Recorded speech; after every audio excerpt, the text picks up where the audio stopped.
نئی حکومت کسانوں کے لیے نئے پلان بنائے گی۔ منجی مکئی اور گندم میں بڑی تیزی، فل مارکیٹ مضبوط، نئی سرسوں اور پرانی سرسوں کے ریٹس، کپاس، باجرہ۔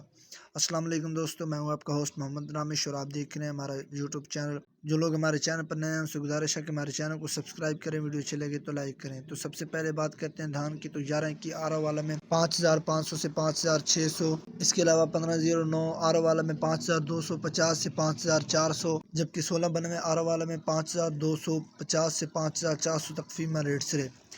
تو گندم کی بات کرتے ہیں تو ہارون آباد میں 4725 سے 4820، جبکہ فقیر والی گلا منڈی کی بات کرتے ہیں تو 4800 سے 4870۔ اس کے علاوہ جوار کی بات کرتے ہیں تو لال جوار آرا والا گلا منڈی میں 4500 سے 4700، جبکہ تل ہارون آباد میں 17500 سے 18100، فقیر والی میں 17500 سے 18200۔ اس کے علاوہ تلی کی بات کرتے ہیں تو ہارون آباد میں 17500 سے 18100، جبکہ فقیر والی میں 17500 سے 18200 تک فیمر ریٹس رہے۔ یہ ریٹ سے پتہ چلتا ہے کہ دھان کے ریٹ بہتر ہیں پہلے کی نسبت۔ تو کپاس، سرسوں اور مزید فصلوں کے ریٹ حاصل کرنے کے لیے ہمارے چینل کو سبسکرائب کریں، ویڈیو اچھی لگے تو لائک کریں۔ Thanks for watching this video. اللہ حافظ۔